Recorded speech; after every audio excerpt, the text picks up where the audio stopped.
Has anyone ever found a dead body unintentionally? What's the story? Experience 1. Worked at a movie theater. It was a weekday morning, so usually pretty slow for us. Went in to clean the showing of The Hateful Eight, and there were only 2 people in the theater. One in the very back, and one towards the front. Walk in to clean the theater and see the guy up front.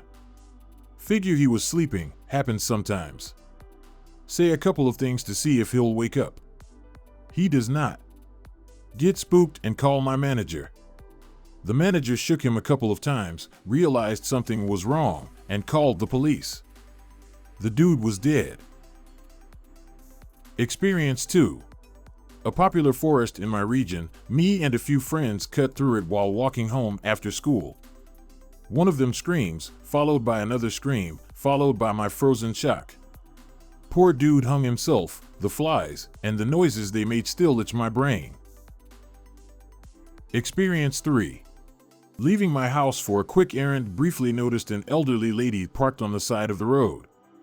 When I returned, her car was still in the same location, and as I looked closer, she appeared unconscious, so I stopped, but her doors were locked, so I dialed 911. It was determined she had passed away. This occurred when living on Lake Lanier in North Georgia. Experience 4. A buddy of mine skipped school one day to go fishing. He thought his fishing line was caught in debris, but as he reeled in, a human hand surfaced. He called the cops and they yelled at him for skipping school. Experience 5. Yes. When I was 11, I woke up and was looking for my mom. Couldn't find her anywhere. Walked to her side of the bed and she was dead on the floor. That was in '92. She was 27. I'm 43 now. My hardest birthday was 28. I felt so young still, and my life was just picking up and just imagining all the stuff she missed. Experience 6. I was at a family reunion forever ago. On my 13th birthday, Pawpaw and I woke up early to go fishing on the big lake right next to the campsite. We get in my uncle's bass boat and start making our way out to find a spot. Eventually come across a jet ski with the front end and handlebars all screwed up, floating amongst some rocks. I will never forget it. We both immediately looked at each other, and we knew what we were going to find. We didn't say a word, just took the boat over to the rocks, and sure enough, there was a guy face down in the water in the rocks, obviously dead.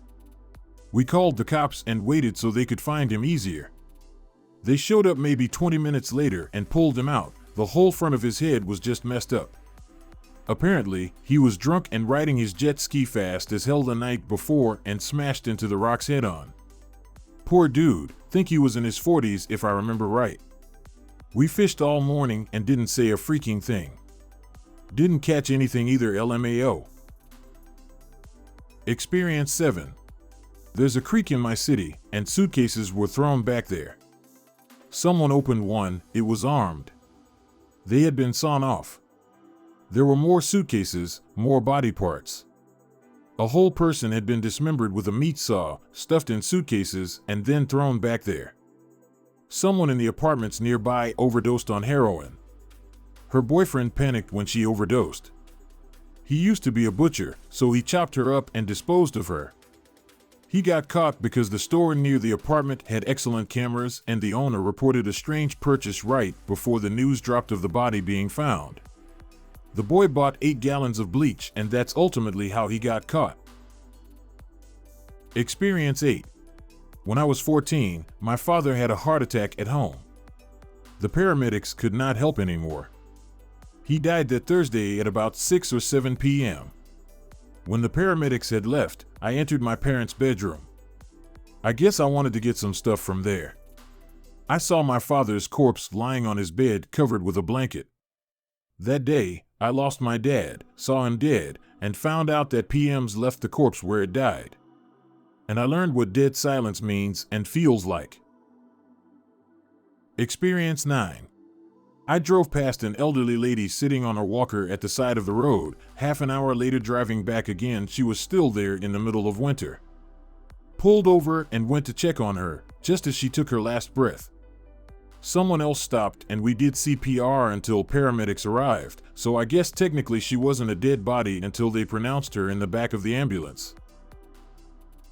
Experience 10. Playing in the woods hide and seek. I was running after my cousin and tripped and ate poop over what I thought was a rock. Turned over to get my shoe unstuck and saw it was something white, and I pulled my shoe out. I got up and saw it was actually a pelvis. I didn't know what the bone was named at the time, but I knew what a bone was, and I screamed. And my older cousins came running out from their spots to see me crying and trying to get away from the fucking skeleton sitting in the dirt, and we went and told my parents.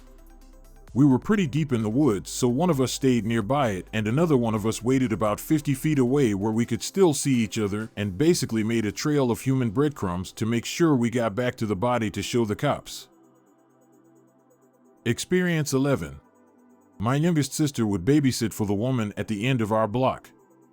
She was a divorced woman with 2 kids. The ex-husband hadn't heard from her for a few days and came by her house to no answer. Came to my house to see if maybe the kids were there with my sister and if she had an answer as to why he hadn't heard from his ex-wife. Sister wasn't home, but he and I went to the house. Knocked a few times, and then he just went to open the front door. It was unlocked, and her body was in the living room. She was dead, and her children were kidnapped by her then boyfriend. The ex-husband was rightfully shocked and terrified, immediately called the police and reported as much info as he knew. My little sister had to answer some questions about the boyfriend and help give a description, vehicle type. Just basic stuff. I think they caught the boyfriend in San Antonio, if I remember. Couldn't find the article about it online. Experience 13. I was with my then girlfriend, later wife, who shared a penthouse in Boston with her brother. We went out into the deck one Sunday morning and saw a sweater draped over the railing. 23 floors below was a guy who jumped. He hit the ground so hard that his shoes exploded from the force. Police came and interviewed us, and we went in with our day. Very sad. Experience 14. This was my housemate back in November. We'll call him Charlie, 31 male. It was 2 days before his 32nd birthday. It was a very traumatic day. We lived in a house with a mother and son who had a huge family wedding that weekend, so they were away with family functions. We also lived with a very old blind dog who caused daily inside bathroom accidents. Around 10 a.m. that morning, a little after I woke up, I was cleaning up after the dog in the back room. I looked out to see Charlie in a patio chair with a blanket. I noticed he was sitting with his head low on one of the armrests. I think my instinct knew he was dead before my reasoning could compute it. I know this sounds irresponsible, but I told myself he was just sleeping because I was just talking to him around 1 to 2 a.m. about what he wanted to do for his birthday. I also had never seen a dead body before. I told myself I would check up on him in 30 minutes to 1 hour because I didn't want to wake him up. He worked 2 jobs and 80 hours a week at least, so thought he could use the sleep. About an hour later, I was going out to get some breakfast. I went out to wake up Charlie so he could keep an eye on the dog. I yelled his name a few times, and he wasn't responding. As I walked closer, I noticed his eyes were open. I put my hand on his shoulder to try shaking him, but again, I received no response. I put my hand on his neck for a pulse, and I did not need to be a medical professional to know he'd been gone for hours and hours. Charlie probably passed in the early morning. He was almost as cold as the air. It was singularly the most horrific thing I've ever seen with my own eyes.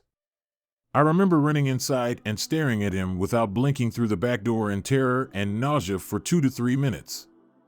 I called 911, and within 90 seconds, emergency responders were in my backyard.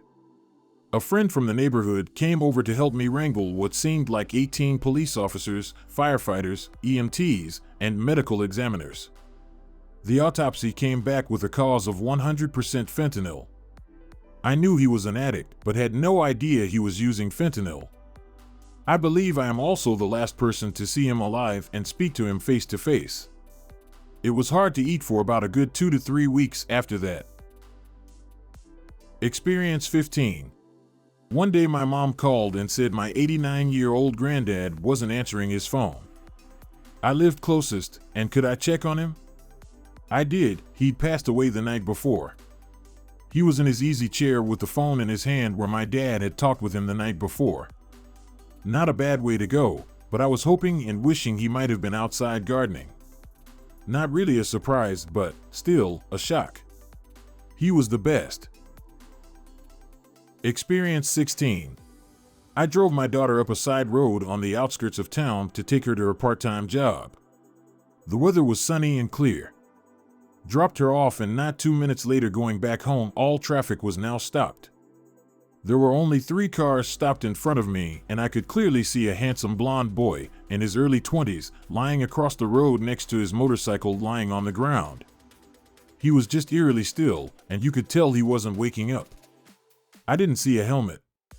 News later said he was hit by a truck. He must have been just seconds behind us when we were on the way to my daughter's work. He was pronounced dead at the scene. I don't know him, but I think about him sometimes. Such a shame to die so young. There's a roadside shrine to him now that we see every time we drive to my daughter's work. It's sad. Experience 17. My brother went for a walk in the local park to clear his head and found a guy hanging from a tree. He said it was obvious the guy was quite dead and beyond help when he called the emergency services. This was in a UK suburb near a school, not exactly an out-of-the-way location. Experience 18. I was renting a room from one of the regulars in the pub I was running. He wasn't old, mid-50s I think, but he wasn't well and wasn't sure what was up with him. Poor bloke ended up having to give up his job, so I suppose my renting the room was good for him as he had some income. Anyway, I went out of town for a weekend to go and stay with my wife, girlfriend at the time. I left Friday morning, said bye to my landlord, and came back Sunday evening. I stopped off at work first to check they'd been all right without me for the weekend and had a beer before leaving and going home. This was about 10 p.m., probably 10:20 when I got done walking home. Got in and found my LL on the steps, assuming he'd passed out from having a few drinks, which wasn't unusual. I'd stumbled upon him passed out more than once. I tried to shake him awake and was going to help him into bed, but he wouldn't wake up, so I checked his pulse and realized he was dead. I panicked, and a mutual friend, crying down the phone that he was dead. She and her partner, another friend of mine, rushed over about 5 minutes later and they checked his pulse. We rang 999 and they told us to get him off the steps and try chest compressions, but we argued that he was already gone. He had rigor mortis and his hand was gripped on the staircase spindle, but they kept insisting we try, so my friend got him down and tried resuscitation to no effect. The police turned up shortly after and we gave details, etc., and I was put in the back of a police car while we waited for Soko. My friends told me to go home. Now, me and the landlord were both messy people, and it looked like there was a scuffle at the top of the stairs and he'd been pushed and broke his neck. The mess at the top of the stairs was actually just him stumbling over drunk one night, and neither of us tidied up. Anyway, Soko eventually turned up and determined he hadn't broken his neck. They weren't happy we'd moved him off the stairs though, despite being told to do so. They then said they were locking down the house and all I was allowed to take were my phone and work keys until his next of kin could let me in, as there was no tenancy agreement or anything saying I lived there. They took me to my parents' house, must have been about 5 a.m. at this point. A week later I found out he died of pneumonia after passing out. Experience 19. I was driving my scooter home through an Amsterdam neighborhood. I heard a bang and saw a guy dressed in leather and a helmet run across the street and get on his motorbike, speeding off. When I looked where he ran from, there was a body on the street, face down in a puddle of blood. Another one. I was a glider flying on a hot summer day at a busy but small airfield. Thunderclouds appeared, so time to pack up. I was assisting at the winch truck, which was there to launch the gliders. The winch operator got nervous having a few hundred meters of steel cable on a drogue chute in the air, lightning rod, and cut it with the hydraulic knife. So far so good. We continued wrapping up and I decided to pick up the steel cable from the middle of the airfield. Grabbed a car, radioed the tower my intentions, and proceeded. I found the cable, pretty much in the middle of the very flat field. It had already started to rain. I got out of the car standing on the wet grass, holding the very long steel cable, trying to hook it to the car. I managed to do so, but then there was a loud bang at the edge of the field, near the static line and hangars. At first, I thought it was a plain engine malfunction or something like that.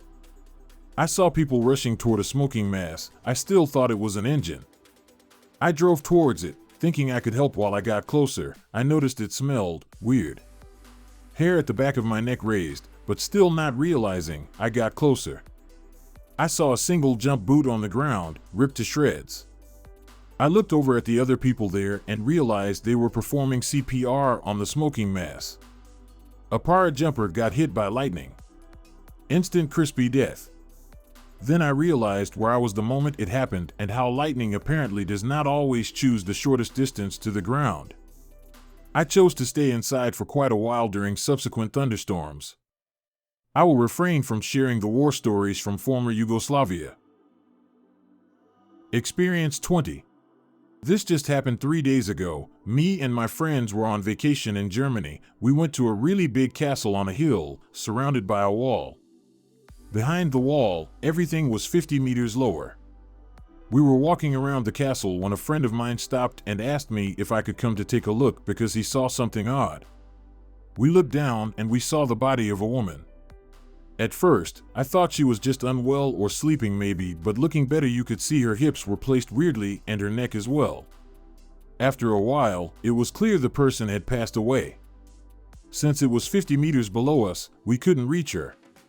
Some people called the police and then we had to go. The day after we checked the news and saw an article about a dead woman that was found near the castle. They are investigating if it was suicide or something else. We don't really have a clue what happened, if she fell from the wall or that she was walking below and something fell on her. To be honest, the view of seeing someone dead is really weird.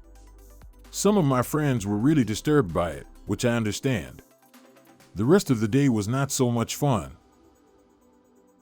Experience 21. Story time. In 2017, I used to work as a photographer for one of the biggest shoe stores in Gdansk, Poland. Like one of those with limited, mostly overpriced rare kicks mixed with normal New Balances and Nikes. I was responsible for doing pack shots, pictures of the product on a white background you see on every website, and more lifestyle type of content for social media. The latter was really fun because I got to take 5 or 6 pairs and go somewhere to shoot with my friend, who would just put them on for pictures. The guy was very athletic, so if I envisioned him standing on his hands, jumping very high or running super fast for a photo, there was no problem with any of that. The golden rule was that the location had to match the shoe in some way. For example, soccer cleats somewhere on the field, basketball shoes on the court, running shoes on the track, etc. It was my role to get creative with it. One day I had to do a pair of Timberlands, some Puma running shoes and Vans in collaboration with Nintendo. I was really looking forward to those Vans because I managed to book a local arcade spot before it opened, so creatively it was dope.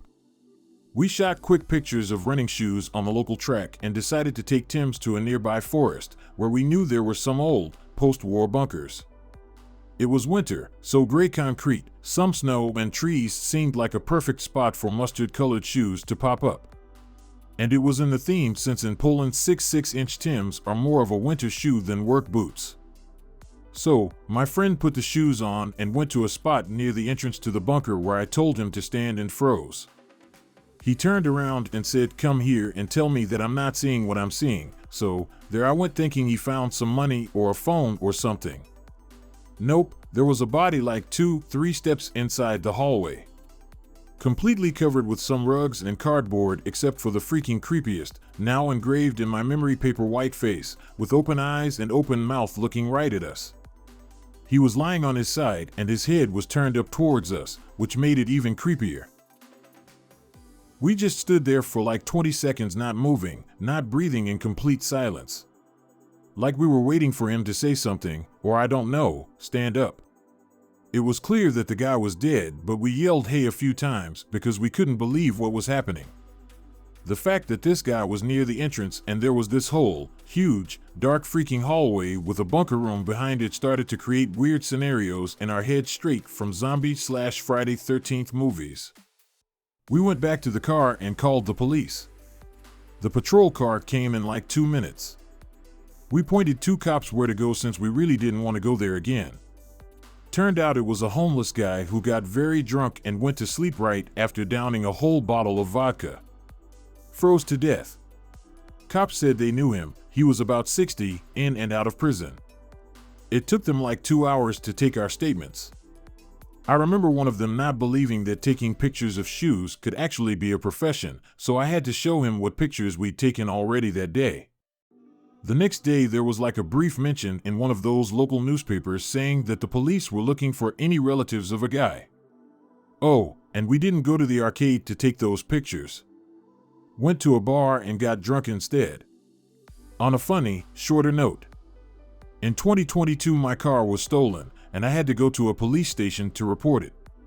When the cop was putting my info into the system, he looked at me from behind his computer and said, "Holy crap, you've just randomly found the body." Had to tell the story again. Still, didn't find my car. We hope you enjoyed listening to today's stories. If you want to see more stories, check out these videos or check the links in the description for more videos. And don't forget to like the video and subscribe to the channel. And ring that notification bell.